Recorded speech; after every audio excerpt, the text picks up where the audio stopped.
I mean, that means us as well. And I said, yes, it's all contracts.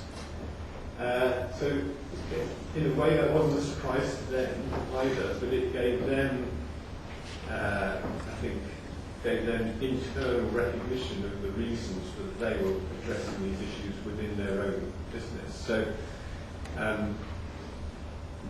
I'm sure no one in this room would find it surprising that all this is going to percolate down even the most complicated of supply chains eventually.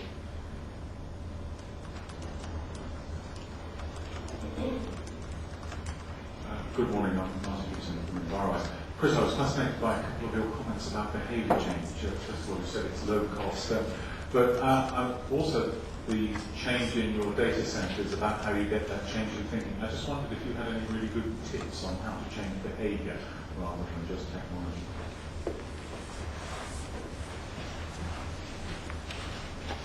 What's interesting, I think, is that if you look at the UK footprint and the targets the government setting itself for sort of like 2030 and then 2050, the big changes from power generation are probably not going to kick in until 2020 to 2030, which means that between now and 2020, a lot of the carbon reduction in the UK at least is going to come from a combination of energy savings and behaviour change.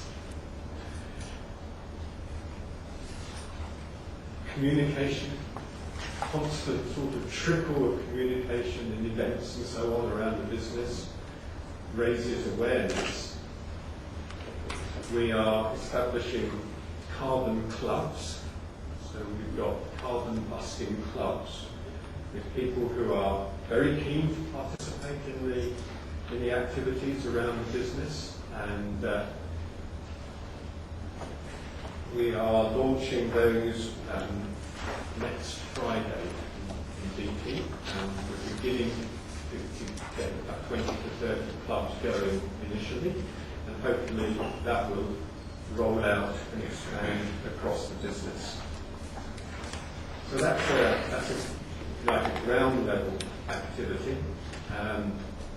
We have another major strand of our CSR strategy called Sustainable Economic Growth, and that's where we're building into the product portfolio specifications issues around carbon footprinting, so that gets kind of embedded in the business as usual piece. And then we have carbon champions at the senior level in the business, and I have to say that the guy, Steve O'Donnell, who's in our data centre area, has been fantastic. He personally has switched the way in which people in our IT functions view carbon. So individuals with a passion, and there's a tremendous business case for it as well. I mean, he is saving millions of pounds to BT, but passionately driving it with the carbon message. Thanks, Chris. Any more questions for Chris? There's one right over in the far.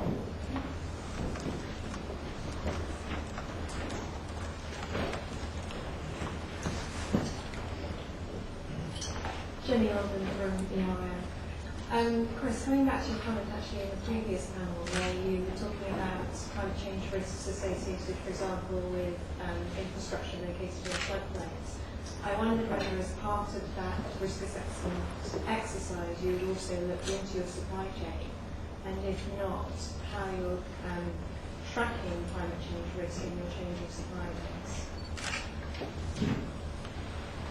So you're thinking of risks in terms of continuity of supply, BP?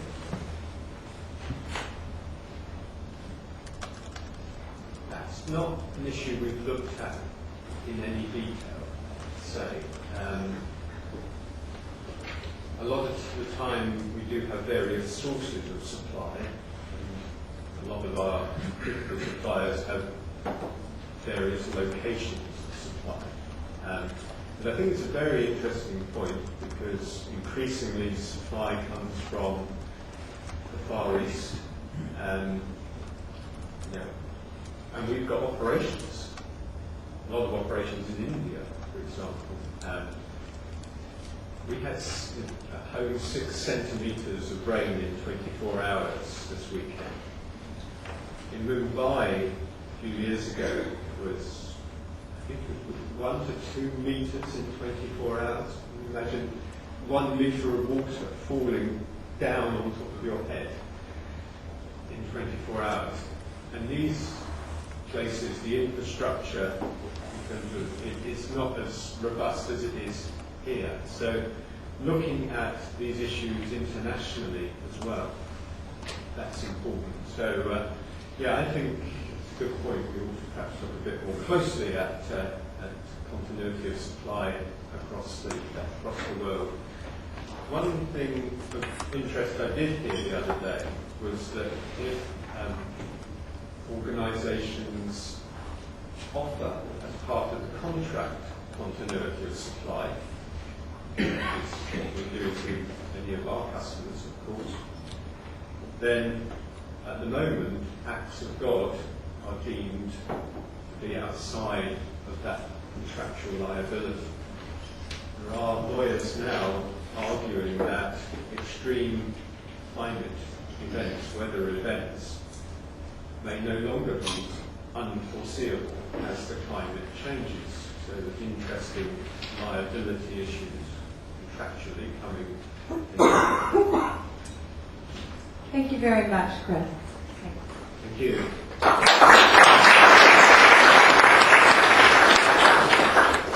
We're now going to move on to a second case study. I'd like to invite Andrew Jenkins to the stage.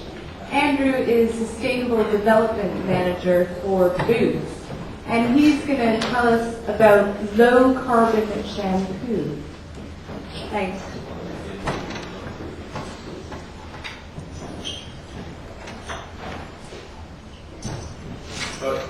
Morning everybody.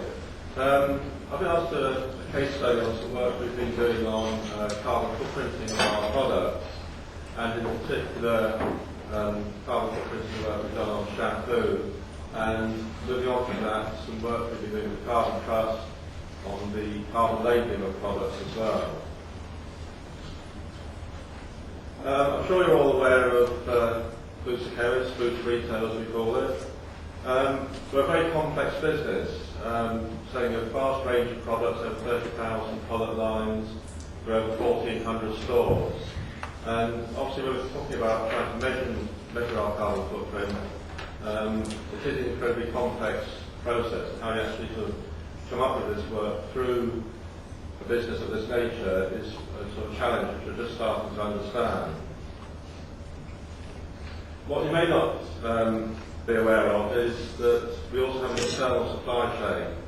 60% of our products by volume we actually manufacture ourselves at our factories in Nottingham and a couple of sub-factories in Europe. We actually develop over 1,300 new products every year and have over 30,000 different product lines going through into our distribution system. Now, as well as being a challenge, this is actually also an opportunity for us because we're in control of the entire supply chain from concept through to retail. And this makes an ideal test bed for sustainable development projects and for things like carbon footprinting, where we can actually do the measurements ourselves internally. It also means that when we've done this work, we can then talk to our suppliers of third-party products and basically use our internal work as a demonstration model to show them how this sort of system works. You might ask why Boots are sort of involved in this area. Well, we have a long heritage of this sort of work. In fact, the company was founded back in 1849 on very sort of philanthropic principles. The two elements to our values are trust in our brand, which is vitally important to us. In fact, that's key to our existence. The fact that consumers trust the Boots brand, not only in terms of quality and value, but also that we're doing the right thing by sourcing ethically, taking account of sustainability issues such as climate change. And as you can see from this slide, we've been doing work in this area for so many years. Back in 1914, we had electric vehicles delivering our products to the stores. We were recycling in 1930.